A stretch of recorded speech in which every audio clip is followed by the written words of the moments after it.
Hello, എല്ലാവർക്കും എജുപോർട്ടിലേക്ക് സ്വാഗതം. ഞാൻ ബിസിനസ് സ്റ്റഡീസ് എടുക്കുന്ന അഫ്ലേ സാറാണ്. ഓക്കെ, അപ്പോൾ എന്തൊക്കെയാണ് വിശേഷങ്ങൾ? എക്സാം ഒക്കെ നല്ല ഇങ്ങനെ ചൂടോടുകൂടി നിൽക്കുന്ന സമയമാണ്. നമുക്ക് ബിസിനസ് സ്റ്റഡീസ് പഠിക്കാൻ ഏകദേശം 3-4 ദിവസമൊക്കെ എന്നിട്ട് നമുക്ക് ലീവ് ഉണ്ട് അല്ലേ. പക്ഷെ നമുക്ക് ഒരുപാട് പഠിക്കാനുള്ള സബ്ജക്റ്റുമാണ് ബിസിനസ് സ്റ്റഡീസ് എന്ന് പറയുന്നത് അല്ലേ. അപ്പോൾ ഞാൻ എന്ത് ചെയ്യുന്നില്ല, ഓവർ വിശേഷങ്ങളും കാര്യങ്ങളൊന്നും പറഞ്ഞിട്ട് എന്ത് ചെയ്യുന്നില്ല, സമയം കളയുന്നില്ല. നമുക്ക് പെട്ടെന്ന് തന്നെ എന്ത് ചെയ്യാം, നമുക്കൊരു 8 മാർക്ക് സ്കോർ ചെയ്യേണ്ട ഭാഗത്ത് നിന്ന് ഏതൊക്കെ ചോദ്യങ്ങളാണെന്ന് പെട്ടെന്ന് നോക്കല്ലേ. അങ്ങനെ എല്ലാ ചോദ്യങ്ങളും പറയുന്നില്ല. ഇവിടെ ഞാൻ ചാൻസ് ഉള്ള നമ്മുടെ രണ്ടാമത്തെ ചാപ്റ്റർ എന്നുള്ള ഫോംസ് ഓഫ് ബിസിനസ് ഓർഗനൈസേഷന് ഏറ്റവും കൂടുതൽ ചാൻസ് വരുന്ന ഒരു ഭാഗമുണ്ട്. ഈ പറയുന്ന പോലെ തന്നെ ഏതാണ് ആ ഭാഗം? ജോയിന്റ് സ്റ്റോക്ക് കമ്പനി എന്ന് പറയുന്നത് അല്ലേ. ഓക്കെ, നമ്മൾ 5 ഫോംസ് ഓഫ് ബിസിനസ് ഓർഗനൈസേഷൻ പഠിക്കുന്നുണ്ട്. അതിൽ പാർട്ണർഷിപ്പ് പഠിക്കുന്നുണ്ട്, സോൾ പ്രൊപ്രൈറ്റർ പഠിക്കുന്നു, ജോയിന്റ് ഹിന്ദു പഠിക്കുന്നുണ്ട്, കോപ്പറേറ്റീവ് സൊസൈറ്റി പഠിക്കുന്നുണ്ട്. ശേഷം നമ്മൾ ഇന്ന് പഠിക്കുന്നുണ്ട് ജോയിന്റ് സ്റ്റോക്ക് കമ്പനിയെ കുറിച്ചും പഠിക്കുന്നുണ്ട് അല്ലേ. അപ്പോൾ ഞാൻ ക്വസ്റ്റ്യൻ പേപ്പർ ഇങ്ങനെ എടുത്ത് നോക്കിയപ്പോൾ ഇതിൽ പ്രീവിയസ് ഇയറിൽ ഇങ്ങനെ കാണുകയാണ്, explain briefly the 8 features. Joint stock കമ്പനിയുടെ ഫീച്ചേഴ്സ് ഇങ്ങനെ റിപ്പീറ്റഡ് ആയിട്ട് പല വർഷം ചോദിച്ച് കണ്ടപ്പോൾ ഞാൻ വിചാരിച്ചു അതുമായി ബന്ധപ്പെട്ടിട്ട് എന്ത് ചെയ്യാം, നിങ്ങൾക്കൊരു വീഡിയോ ചെയ്ത് തന്നേക്കാം. അപ്പോൾ എന്താണ് ഈ പറഞ്ഞതുപോലെ തന്നെ എന്തൊക്കെയാണ് അതിന്റെ ഫീച്ചേഴ്സ്, ആ ഫീച്ചേഴ്സിന് ഏതൊക്കെയാണ് മെറിറ്റ്സ്, ഏതൊക്കെയാണ് ഡീമെറിറ്റ്സ് എന്ന് നമുക്ക് പെട്ടെന്ന് എന്ത് ചെയ്യാം, പറഞ്ഞ് പോവാം. ഓക്കെ, അപ്പോൾ ഇത് പഠിക്കുമ്പോൾ ഞാൻ വീണ്ടും പറയാണ്, ഈ ഫീച്ചേഴ്സ് എന്ന് പറയുന്നത് എന്താണ്, അതിനെ കുറിച്ചിട്ടുള്ള പോസിറ്റീവ് ആയിട്ടുള്ള കാര്യങ്ങളും നെഗറ്റീവ് ആയിട്ടുള്ള കാര്യങ്ങളും പറയുന്നതാണ് ഫീച്ചേഴ്സ് എന്ന് പറയുന്നത്. അല്ലെങ്കിൽ അതുമായി ബന്ധപ്പെട്ടുള്ള എല്ലാ കാര്യങ്ങളും ഫീച്ചേഴ്സ് പറയും. അതിൽ നിന്ന് തന്നെ നമുക്ക് എന്താണ് ഗുണം, അതിൽ പോസിറ്റീവായ കാര്യങ്ങൾ മെറിറ്റ്സിലേക്കും നെഗറ്റീവായിട്ട് പറഞ്ഞ കാര്യങ്ങൾ ഡീമെറിറ്റ്സിലേക്കും എഴുതാൻ പറ്റിയാൽ നമുക്ക് എന്താണ് ഒരു കാര്യം പഠിക്കുന്നതിനോട് കൂടി 2 ആൻസേഴ്സ് നമുക്ക് എന്ത് ചെയ്യാൻ പറ്റുന്നുണ്ട്, എഴുതാൻ വേണ്ടി പറ്റുന്നുണ്ട് അല്ലേ. അപ്പോൾ പെട്ടെന്ന് തന്നെ നമുക്ക് എങ്ങോട്ട് പോകാം, നമുക്ക് ഈ പറഞ്ഞതുപോലെ തന്നെ നമുക്ക് എന്താണ് ജോയിന്റ് സ്റ്റോക്ക് കമ്പനി എന്നും അതിന്റെ ഫീച്ചേഴ്സ് എന്താണെന്നും അതിന്റെ മെറിറ്റ്സ് എന്താണ് ഡീമെറിറ്റ്സ് ഞാൻ പെട്ടെന്ന് നോക്കി പോലെ എന്താണ് ജോയിന്റ് സ്റ്റോക്ക് കമ്പനി. അപ്പോൾ ഈ ജോയിന്റ് സ്റ്റോക്ക് കമ്പനിയുടെ എന്താ പറയുക ഡെഫിനിഷൻ തന്നെ നോക്കിയപ്പോൾ ആ ഡെഫിനിഷൻ തന്നെ എന്താണ്, ഫീച്ചേഴ്സ് 3 പോയിന്റ് എടുത്ത് എഴുതിയപ്പോൾ തന്നെ അതെന്താ ഫീച്ചേഴ്സ് ആയില്ലേ. എന്താണ് a company is a voluntary association, അതൊരു ഫീച്ചറാണ്. A separate legal existence, perpetual succession and a common seal. ഇത് 3-4 കാര്യങ്ങൾ ഉള്ളതിനെയാണ് നമ്മൾ എന്തെന്ന് പറയുന്നത്, ഒരു ജോയിന്റ് സ്റ്റോക്ക് കമ്പനി എന്ന് പറയുന്നത് അല്ലേ. അസോസിയേഷൻ എന്താണ്, voluntary association of persons having a separate legal existence, അതേപോലെ തന്നെ perpetual succession and a common seal. അപ്പോൾ ഇതന്നെ എടുത്തിട്ട് ഫീച്ചേഴ്സിലേക്ക് എഴുതിയ മക്കളെ 3 ഫീച്ചേഴ്സ് ഓൾറെഡി നമുക്ക് കിട്ടി. ഇതിൽ പറഞ്ഞ ഒരു സാധനമാണ് എന്താണ്, ഫസ്റ്റ് തവണ legal existence, separate legal entity എന്ന് നമ്മൾ പറയുന്നു. പ്രത്യേക നിയമപരമായ നിലനിൽപ്പ് എന്ന് പറയുന്നു അല്ലേ. സെപ്പറേറ്റ് ലീഗൽ എക്സിസ്റ്റൻസ് ആണ് എന്ന് പറഞ്ഞാൽ അതെന്താണ്, കമ്പനി വേറെ മുതലാളിമാർ വേറെ എന്ന് പറയുന്നതാണ് അല്ലേ. അപ്പോൾ ആദ്യത്തെ പോയിന്റ് എന്തായി നമുക്ക് കിട്ടി, അത് നമുക്ക് എവിടെ നിന്ന് കിട്ടി, ഡെഫിനിഷൻ തന്നെ കിട്ടിയിട്ടുണ്ട് അല്ലേ. രണ്ടാമത്തേതായിട്ട് പറയുന്നത് എന്താണ്, പെർപെച്വൽ സക്സഷൻ എന്നുള്ള നിരന്തരമായ പിന്തുടർച്ച എന്ന് പറയുന്നില്ലേ. നമുക്കറിയാം കമ്പനിയിൽ ആർക്കെങ്കിലും എന്തെങ്കിലുമൊക്കെ ഒന്ന് സംഭവിച്ചില്ല, അല്ലെങ്കിൽ ഏതെങ്കിലും ഓണർക്ക് സംഭവിച്ചില്ല, ആ ബിസിനസ്സിന് യാതൊരു വിധത്തിൽ അത് എന്ത് ചെയ്യുന്നില്ല, ബാധിക്കുന്നില്ല. അതൊരു പെർഫെക്റ്റ് സക്സഷൻ ആണ്, അത് നിലനിന്ന് കൊണ്ടേയിരിക്കും എന്നുള്ളതാണ് അതിന്റെ പോയിന്റ് കേട്ടോ. അപ്പോൾ ഈ പറഞ്ഞതുപോലെ നമുക്ക് ലാസ്റ്റ് നമുക്ക് ടാറ്റയുടെ ഓണർ മരിച്ചിട്ടുണ്ട്, പക്ഷേ ടാറ്റ ബിസിനസ്സിന് എന്തെങ്കിലും സംഭവിച്ചിട്ടുണ്ടോ, ഇല്ല. അവിടെയാണ് ഇത് പറയുന്നത് ഒരു പെർഫെക്റ്റ് സക്സഷൻ ആണ്. എന്താണ് നിലനിൽപ്പ്, എപ്പോഴും ആർക്ക് എന്ത് സംഭവിച്ചാലും അത് എന്ത് ചെയ്യുന്നില്ല, അത് അവിടെ നിന്ന് പോകുന്നില്ല എന്നുള്ളതാണ് കേട്ടോ. അപ്പോൾ ലാസ്റ്റ് കോമൺ സീൽ എന്ന് പറയുന്നുണ്ട്, കോമൺ സീൽ പൊതുമുദ്ര എന്ന് പറയുന്നുണ്ട്. ബിസിനസ് എന്താണ് വരുന്നത്, ഈ പറഞ്ഞതുപോലെ തന്നെ ബിസിനസിന്റെ കാര്യങ്ങൾ ഈ പറഞ്ഞത് ഒരു കോമൺ സീലാണ്. നമ്മൾ ഹ്യൂമൻസ് ഒരു സൈൻ ഇടുന്നത് പോലെ തന്നെ ബിസിനസ് എങ്ങനെയാണ് സൈൻ ഇടുന്നത്, അതിന്റെ കോമൺ സീൽ വെച്ചിട്ടാണ്. അപ്പോൾ ഓൾറെഡി നമ്മൾ 3 ഫീച്ചേഴ്സ് പറഞ്ഞു, ഇനി ബാക്കിയുള്ള കുറച്ച് ഫീച്ചേഴ്സും കൂടി പറഞ്ഞെങ്കിൽ നമ്മൾ 8 മാർക്കിന് ചോദിക്കുമ്പോൾ മിനിമം നമ്മളെടുത്ത് 8 എണ്ണെങ്കിലും വേണ്ടേ. അപ്പോൾ ഈസി ആയിട്ട് നമുക്ക് എന്ത് ചെയ്യാൻ പോകാം. ഒന്ന് ഫസ്റ്റ് തന്നെ ആർട്ടിഫിഷ്യൽ പേഴ്സൺ എന്ന് പറയുന്നു. ആർട്ടിഫിഷ്യൽ പേഴ്സൺ കൊണ്ട് എന്താ ഉദ്ദേശിക്കുന്നത്, ആർട്ടിഫിഷ്യൽ പേഴ്സൺ എന്ന് പറഞ്ഞാൽ നമ്മുടെ ബിസിനസ് എന്താണ്, ഒരു ആർട്ടിഫിഷ്യൽ പേഴ്സൺ. നമ്മൾ രജിസ്ട്രേഷൻ ചെയ്യുന്നതോട് കൂടിയിട്ട് ബിസിനസ് വേറെ, നമ്മുടെ ഓണേഴ്സ് വേറെ. അപ്പോൾ ആ മാറി നിൽക്കുന്ന ബിസിനസ്സിനെ നമ്മൾ എന്തായിട്ടാണ് കാണുന്നത്, ഒരു കൃത്രിമ വ്യക്തിയായിട്ടാണ് കാണുന്നത്, ആർട്ടിഫിഷ്യൽ പേഴ്സൺ. പിന്നെ എന്തുണ്ട്, രണ്ടാമത്തെ പറഞ്ഞു. മൂന്നാമത്തെ ഫോർമേഷൻ എങ്ങനെയാണ്, പ്യുവർ രജിസ്ട്രേഷനിലൂടെ മാത്രമേ നമുക്ക് എന്ത് ചെയ്യാൻ പറ്റുള്ളൂ, ഇത് ഫോം ചെയ്യാൻ വേണ്ടി പറ്റുള്ളൂ. നമ്മൾ പഠിക്കുന്നുണ്ട് ഫോർമേഷൻ ഓഫ് എ കമ്പനി എന്ന് പറഞ്ഞിട്ടില്ല, അതേപോലെ ഫോർമേഷൻ ചെയ്താൽ മാത്രമേ കമ്പനി ഫോം ആവുന്നുള്ളൂ. പിന്നെ കൺട്രോൾ എന്ന് പറയുന്നതാണ്. കൺട്രോൾ ആരാണ് ചെയ്യുന്നത്, ബോർഡ് ഓഫ് ഡയറക്ടേഴ്സ് ആണ് ബിസിനസിന്റെ കൺട്രോൾ മൊത്തം ചെയ്യുന്നത്. ശേഷം ആണ് ലയബിലിറ്റി, വെറും ലിമിറ്റഡ് ലയബിലിറ്റി മാത്രമാണ് എന്തിനുള്ളത്, നമ്മുടെ ജോയിന്റ് സ്റ്റോക്ക് കമ്പനിക്കുള്ളത്. കോമൺ സീൽ നമ്മൾ പറഞ്ഞു. ലാസ്റ്റത്തതാണ് റിസ്ക് ബെയറിംഗ് എന്ന് പറയുന്നത്. റിസ്ക് എന്താണ്, കുറച്ച് റിസ്ക് ഉള്ളതാണ് ബിസിനസ് എന്ന് പറയുന്നത്. ഏത് ബിസിനസ് ആയിക്കോട്ടെ അതിൽ എന്തുണ്ട്, റിസ്ക് ഉണ്ട്. ഇവിടെ എന്തിന് റിസ്ക് ബെയർ ചെയ്യുന്നവരാണ് ഓണേഴ്സ് ആയിട്ട് വരുന്നു. ഓക്കെ, നമുക്ക് പെട്ടെന്ന് എങ്ങോട്ട് പോകാൻ, ഇനി മെറിറ്റ്സ് ഓഫ് എ കമ്പനി പോകാം. ഓൾറെഡി പറഞ്ഞ പോയിന്റ്സ് തന്നെയാണ് ഇവിടെയും പറയുന്നത്, മെറിറ്റ്സിൽ പറയുന്നത്. നോക്കിക്കേ, ലിമിറ്റഡ് ലയബിലിറ്റി ലിമിറ്റഡ് ആണെന്ന് നമ്മൾ പറഞ്ഞിട്ടുണ്ട്. ഓക്കെ, ഫസ്റ്റ് അത് പോകുന്നു. രണ്ടാമത്തെ പോയിന്റ് ട്രാൻസ്ഫർ ഓഫ് ഷെയർസ്. ഇവിടെ നമുക്ക് എന്ത് ചെയ്യാൻ പറ്റുന്നുണ്ട്, ഷെയർ നമുക്ക് ട്രാൻസ്ഫർ ചെയ്യാൻ പറ്റുന്നതാണ് ജോയിന്റ് സ്റ്റോക്ക് കമ്പനി എന്ന് പറയുന്നത്.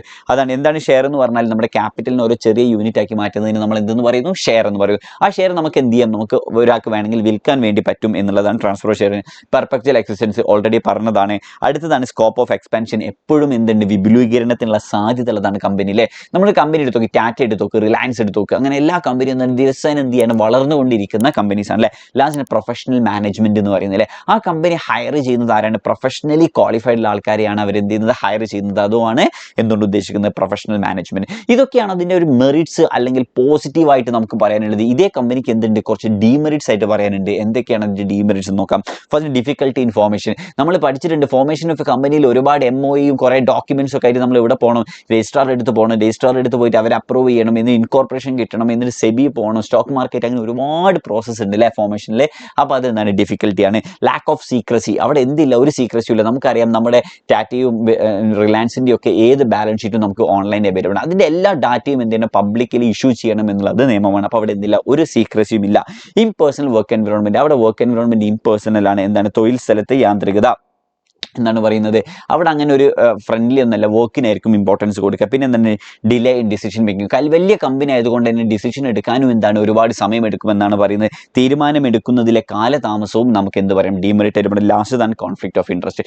ഒരുപാട് ഓണേഴ്സ് ഉള്ളതാണ് എന്ത് പറയുന്നത്, ഒരു പ്രൈവറ്റ് കമ്പനി അല്ലെ, ഒരു പബ്ലിക് കമ്പനി അല്ലെങ്കിൽ ജോയിന്റ് സ്റ്റോക്ക് കമ്പനി എന്ന് പറയുന്നത്. അവിടെ എന്തുണ്ടാവാൻ ചാൻസ്, കോൺഫ്ലിക്ട് ഓഫ് ഇൻട്രസ്റ്റ്, ആൾക്കാർ തമ്മിൽ എന്തുണ്ടാവും, ചെറിയ രീതിയിലുള്ള പ്രശ്നങ്ങളൊക്കെ ഉണ്ട്.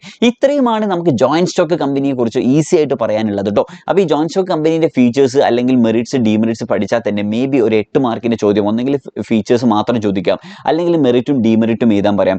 അതല്ലെങ്കിൽ 5 മാർക്കിനോ 4 മാർക്കിനോ ഒക്കെ ഒരു ചോദ്യം പ്രതീക്ഷിക്കാവുന്ന ഭാഗമാണ് ജോയിന്റ് സ്റ്റോക്ക് കമ്പനി. ഈ ജോയിന്റ് സ്റ്റോക്ക് കമ്പനിക്ക് 2 തരത്തിൽ ജോയിന്റ് സ്റ്റോക്ക് കമ്പനി ഉണ്ട്, 2 types of joint stock company ഉണ്ടെന്നും പറയുന്നുണ്ട്. അതാണ് നമ്മൾ അടുത്തായിട്ട് പറയും പബ്ലിക് കമ്പനിയും പ്രൈവറ്റ് കമ്പനിയും. ഓക്കെ, അതിൽ എങ്ങനെ ചോദ്യങ്ങൾ വന്ന് ഡിഫറൻഷിയേറ്റ് ക്വസ്റ്റ്യൻ, ഞാൻ എപ്പോഴും പറയാറുണ്ട് ഈ ഡിഫറൻഷിയേറ്റ് ചെയ്യുന്ന ക്വസ്റ്റ്യൻസ് വെരി ഇമ്പോർട്ടൻ്റ് ആണ് മക്കളെ. അവർ എപ്പോഴും ഒരു ചോദ്യമെങ്കിലും ഏതെങ്കിലും ഡിഫറൻസ് ബിറ്റ്വീൻ എന്ന് പറഞ്ഞ് ചോദിക്കും. അപ്പോൾ ഇവിടെ എന്ത് ചോദിക്കാം, നമുക്ക് എക്സ്പെക്ട് ചെയ്യാം അതൊരു പബ്ലിക് കമ്പനിയും പ്രൈവറ്റ് കമ്പനിയും ആവാൻ അല്ലേ. ഈ ഡിഫറൻസ് ബിറ്റ്വീൻ പഠിക്കുമ്പോൾ ഗുണം എന്താണെന്ന് പറഞ്ഞാൽ ഇവിടെ നമുക്ക് എന്ത് ചെയ്യാം, പബ്ലിക് കമ്പനിയെ കുറിച്ചിട്ടുള്ളതും കിട്ടും, എന്താണ് പ്രൈവറ്റ് കമ്പനി എന്ന് പറ്റും. ഇനി what is public company, what is private company എന്ന് ചോദിച്ചാൽ നമുക്ക് ഇതിൽ തന്നെ ആൻസർ കിട്ടുന്നു.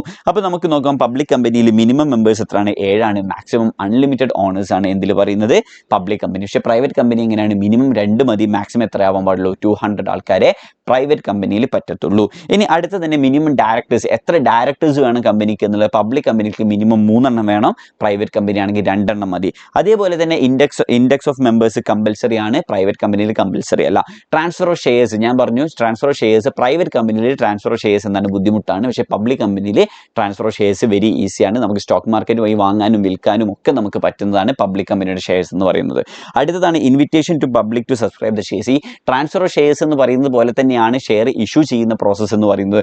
അതും ആർക്ക് മാത്രമേ പറ്റുള്ളൂ, പബ്ലിക് കമ്പനിക്ക് മാത്രമേ പബ്ലിക്കിൻ്റെ അടുത്ത് എന്ത് ചെയ്യാൻ പറ്റുള്ളൂ, ഷെയർ വിൽക്കാനും അവരുടെ പണം വാങ്ങാനും പറ്റുള്ളൂ. പ്രൈവറ്റ് കമ്പനിയെ സംബന്ധിച്ചിടത്തോളം പ്രൈവറ്റ് ഓണേഴ്സ് മാത്രമാണ് എന്ത് ചെയ്യുക, അത് ചെയ്യുക. ഓക്കെ, പിന്നെ എന്താണ് ഒരു ഈസി ആയിട്ടുള്ള ഒരു പോയിന്റ് ഉണ്ട്, എന്താണ് എന്ന് പറയുന്നത്, പബ്ലിക് കമ്പനി ആണെങ്കിൽ വെറും പേരിൻ്റെ പോലെ ലിമിറ്റഡ് എന്ന് മാത്രമേ ചേർക്കുള്ളൂ. പ്രൈവറ്റ് ലിമിറ്റഡ് കമ്പനി എന്ന് ചേർക്കുന്നുണ്ടെങ്കിൽ അത് പ്രൈവറ്റ് കമ്പനി ആയിരിക്കും എന്നുള്ള ഡിഫറൻസ് ഉണ്ട്. ഇങ്ങനെ ഈസി ആയിട്ടുള്ള കുറച്ച് ഡിഫറൻസുകൾ മാത്രമാണ് പ്രൈവറ്റ് കമ്പനിയും പബ്ലിക് കമ്പനിയും ഉള്ളത്. ഇത് പഠിച്ചാലുള്ള ഗുണം എന്താണ്, പബ്ലിക് കമ്പനി എന്ന് ചോദിച്ചാൽ നമുക്ക് എഴുതാം മിനിമം 7 മെമ്പേഴ്സും ടോട്ടൽ എത്രയും നമ്പർ ഇല്ലാത്തതും, എന്താ പറയുക, ഇൻഫിനിറ്റി അൺലിമിറ്റഡ് മെമ്പേഴ്സ് ഉള്ളതും, അതേപോലെ തന്നെ 3 ഡയറക്ടേഴ്സും വേണ്ടിയതാണ് എന്തെന്ന് പറയുന്നത് പബ്ലിക് കമ്പനി. അവിടെ നമുക്ക് എന്ത് ചെയ്യും, ഷെയർ ട്രാൻസ്ഫർ. അപ്പോൾ അതിൻ്റെ പോയിന്റ്സ് എല്ലാം എടുത്ത് നേരെ അങ്ങോട്ട് എഴുതിയാൽ അതെന്തായി, പബ്ലിക് കമ്പനിയുടെ ഡെഫിനിഷനായി. ഇനി പ്രൈവറ്റ് കമ്പനി എന്താണെന്ന് വെച്ചാൽ അതെടുത്ത് എഴുതിയാൽ അത് എന്തായി, ഈ പറഞ്ഞതുപോലെ തന്നെ പ്രൈവറ്റ് കമ്പനിയുടെ ഡെഫിനിഷനായി. ഇനി ചിലപ്പോൾ എന്താണ് ഇതിൻ്റെ ഫീച്ചേഴ്സോ മെറിറ്റ്സോ ചോദിച്ചാൽ ഇതിൽ നിന്ന് പോസിറ്റീവായ കാര്യങ്ങൾ എടുത്ത് അങ്ങോട്ട് എഴുതാം മക്കളെ, ഈസി ആയിട്ട്. ഇനി ഫീച്ചേഴ്സ് ആണ് ചോദിക്കുന്നതെങ്കിൽ ഈ സൈഡിലത്തെ പോയിന്റ്സ് തന്നെയാണ് ഫീച്ചേഴ്സ് എന്ന് പറയുന്നത്. എന്താണ് ഫീച്ചേഴ്സ്, മിനിമം 7 ആൾക്കാർ വേണം എന്നുള്ളതൊരു ഫീച്ചറാണ്, അൺലിമിറ്റഡ് മെമ്പേഴ്സ് എന്നുള്ളത് ഫീച്ചറാണ്. അപ്പോൾ അതങ്ങനെ എടുത്ത് ഇതെന്ത് ചെയ്യുക, അങ്ങനെ പഠിക്കുക കേട്ടോ. എന്ത് ചെയ്യുക, ഈ ഒരു ഡിഫറൻസ് ബിറ്റ്വീൻ പഠിക്കുന്നതോട് കൂടിയിട്ട് നമുക്ക് എന്താണ് ഇതിൻ്റെ ഡെഫിനിഷൻ എന്നും അതിൻ്റെ മെറിറ്റ്സ് എന്താണെന്നും ഫീച്ചേഴ്സ് എന്താണെന്നും ഡീമെറിറ്റ്സ് എന്താണെന്ന് വരെ എന്ത് ചെയ്യാൻ പറ്റുന്നുണ്ട്, നമുക്ക് സോർട്ട് ചെയ്തെടുക്കാൻ പറ്റുന്നുണ്ട്. ഓക്കെ, അങ്ങനെ ഈസി ആയിട്ട് എന്ത് ചെയ്യുക, ബിസിനസ് സ്റ്റഡീസ് പഠിക്കുക. ബിസിനസ് സ്റ്റഡീസിന് എന്താക്കുക, എപ്പോഴും ഹാർഡല്ല, വെരി ഈസി സബ്ജക്റ്റ് ആണ്. All the best for your examination. Thank you.